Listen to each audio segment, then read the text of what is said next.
Und guck mal hier, was Allah noch sagt. Pass mal auf.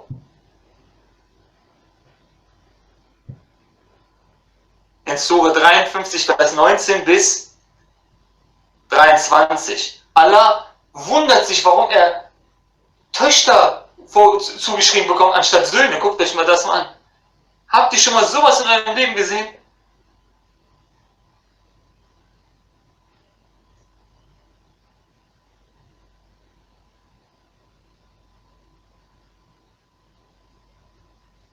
So, ich lese mal ab Vers 17.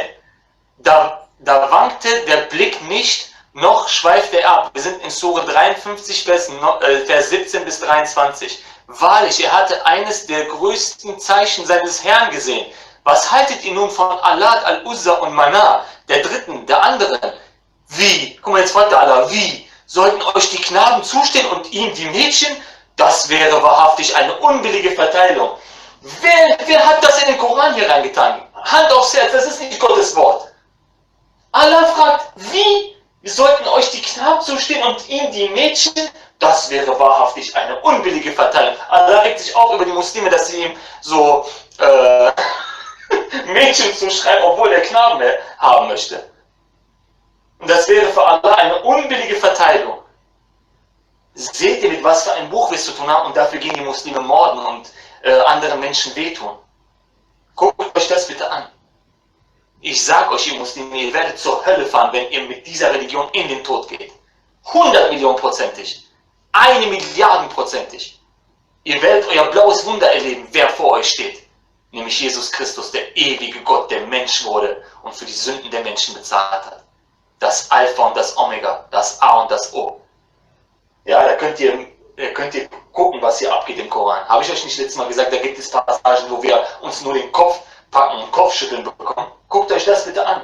Das wäre für Allah eine wahrhaftig unbillige Verteilung. Allah regt sich auf, dass er nicht Knaben bekommt, sondern Mädchen. Habt ihr sowas gesehen? Ohne Spaß, ihr Muslime, ihr seid im Koma-Zustand. Habt ihr noch nie gelesen, diesen Vers? Ne? Der ist zwar seit 1400 Jahren da drin, aber der wird nicht beachtet. Ne? Das ist von einem Menschen, das sind Menschenworte. Es ist nicht aus der Feder von Gottes Geist, das ist aus der Feder eines Menschen.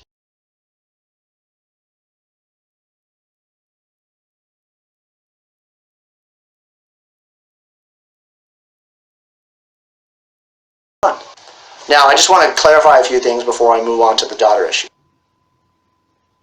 So when mankind gets off track, he sends a prophet or a messenger, may Allah's peace and blessings be upon them all. He sends them to guide us and get us back on the Sirat al-Mustaqim.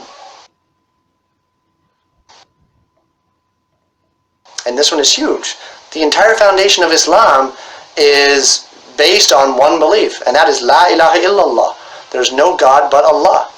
And the worst possible sin in Islam is to associate partners with God, and that is called shirk. So to say that Allah, God, has daughters or a son is the worst possible thing a Muslim could do. The pagan Arabs loved their sons. The daughters, well, not so much. For those who don't know, a very common practice at that time was to take newborn baby girls and bury them in the desert alive.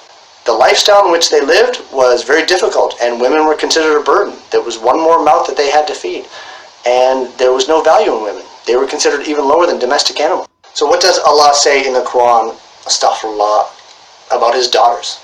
Have you seen Lat and Uzza, and another, the third goddess, Munat? What, for you the male sex, and for him the female? Such would be a division most unfair. These are just names that you've devised, you and your forefathers, for which Allah has not sent down any authority. They follow nothing but conjecture and what their own souls desire, even though they've already had guidance from their Lord. So here's a little breakdown of what this actually means. Allah is addressing the pagans, the polytheists, the mushrikun, and He's asking them, have you seen the three? And of course it's a rhetorical question because of course they have. To them, these are the three most powerful gods next to Allah. And then the question, why daughters? You love sons. Why do you associate something which you consider to be inferior to God? Is Allah not greater than you? Does He not deserve the best, which you consider to be sons? What kind of an unfair association is this? I mean, how would you feel? You take pride in sons and all you've been given is daughters while your neighbor has sons. How is that going to make you feel? It's going to be something that you consider to be very unfair. And then Allah finally answers the question. You, not Allah, have created these beings, you've given them names, and you've begun worshipping them. And this has been going on since your father and your grandfather and so on. And you have no evidence to do this. So why are you doing it? And to be able to associate themselves with these goddesses, each group or tribe that worshipped that particular goddess would have status and power within the community. And this is something that they were after, their own whims and desires. Allah has always said that there's only one God and He has no partners. Yet they still worship these goddesses and all the other idols that they have created in Mecca. And they would know this if they only cared to listen. But, again, worldly gain. So, are there any questions? بسم الله الرحمن الرحيم أفرأيتم اللات والعزى ومناة الثالثة الأخرى ألكم الذكر وله الأنثى تلك إذا قسمة ضيزى إن هي إلا أسماء سميتموها أنتم وآباؤكم ما أنزل الله بها من سلطان إن يتبعون إلا الظن وما تهوى الأنفس ولقد جاءهم من ربهم الهدى أم للإنسان ما تمنى فلله الآخرة والأولى وكم من ملك في السماوات لا تغني شفاعتهم شيئا إلا من بعد أن يأذن الله لمن يشاء ويرضى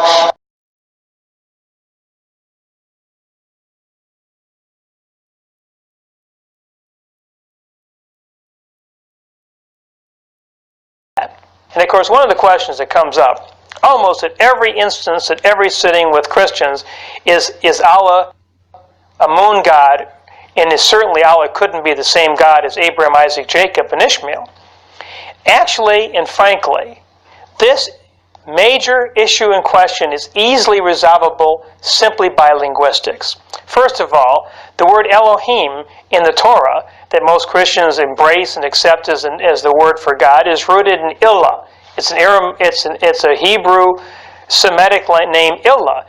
That word Illah is the same root as Allah in Arabic is rooted in Illah. It's the same identical linguistic word. Moreover, Jesus himself in his Aramaic vernacular used Allah. Allah sounds a lot like Allah, is rooted, guess what, in Illah as well. All three, Allah, Aramaic, Allah in Arabic, and Elohim in the Hebrew, are identically the same Semitic words. They say yes, but at one time it meant moon god.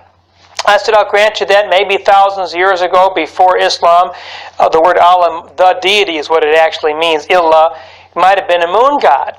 But guess what Elohim was? El was a Canaanite pagan god the Hebrews borrowed to be the God of Abraham, Isaac, and Jacob. How about the word God in English? The word God is a Germanic root, gut, which means a demon or spirit of spring water. Even the Latin, Dio, in French, or Dios in Spanish, is derived from Zeus, the pagan Greek god. So if you look at Latin, English, German, all the Semitic languages, every single one of them can be reverted back to some demon, spirit, or pagan god. So therefore, we have nothing, we have no word to use for God if we're so hung up on their origins. And finally, and conclusively, 1.2 billion Muslims is not a single one when they say Allah would even remotely dream in their wildest fanaticism they're talking about a moon god. And of course 20 million Arab Christians, how do they say God when they pray? They say Allah too, because it just means God. So I just want to encourage people not to get hung up on names or histories from thousands of years ago. Why do Muslims worship the moon god? Allah says in the Quran, not to adore the sun or the moon. ومن آياته الليل والنهار والشمس والقمر لا تسجدوا للشمس ولا للقمر واسجدوا لله الذي خلقهن إن كنتم إياه تعبدون فإن استكبروا فالذين عند ربك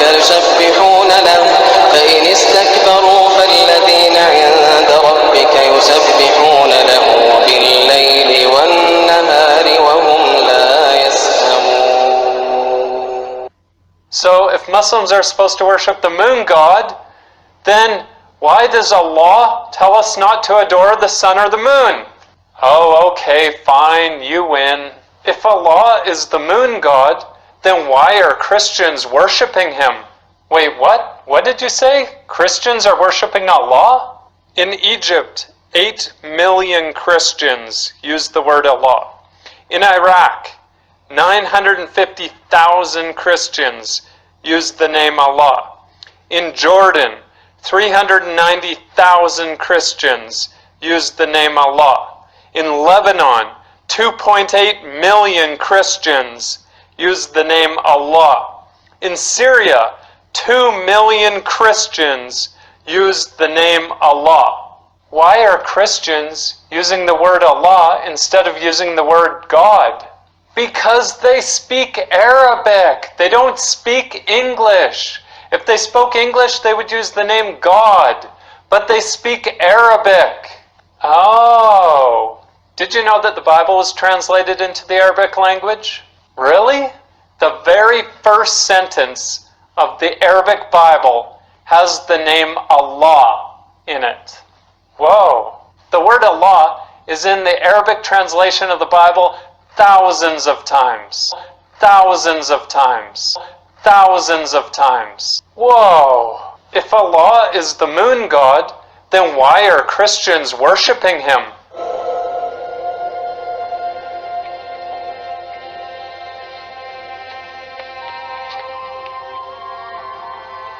ما يزنكم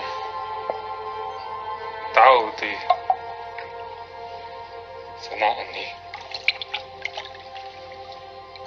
ريشة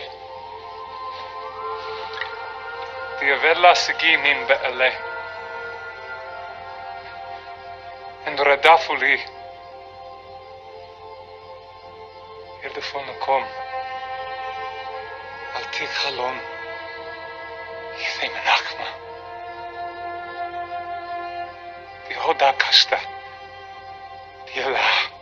The Arabic language by its nature has been preserved intact, unchangeable with the revelation of Allah subhanahu wa ta'ala. The Arab grammarians and the Arab lexicographers were the first people. The first dictionary in the English language is 16th century. They don't even know really what Chaucer's language meant. They can only guess at a lot of words, the meanings of words. The Hebrew language, the Hebrews caught on to dictionaries from the Muslims. And this is why in modern biblical studies in Tel Aviv and the universities where they study, they go to Arabic roots to understand the Bible.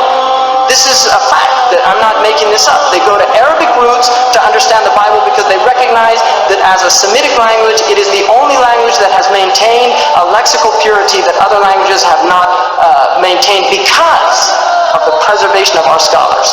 And by the tawfiq of Allah, because when Allah said, "Inna nahnu nazzalna dhikra wa inna lahu lahafidhun," that includes the preservation of the Arabic language because it's an essential aspect. The Arabic language has been preserved, and it's there for whoever wants it. If you want dunya, then learn English. But if you want akhirah, learn Arabic. Because it is the language that literally opens up a whole world of meaning that is inaccessible in the English language. And I'm saying that as somebody who is bilingual, who reads the Quran in Arabic and reads English. The Arabic, the Quran is not the Quran in English. It cannot be called the Quran in English. أعوذ بالله من الشيطان الرجيم وقالوا كونوا هودا أو نصارى تهتدوا قل بل ملة إبراهيم حنيفا وما كان من المشركين قولوا آمنا بالله وما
تسألون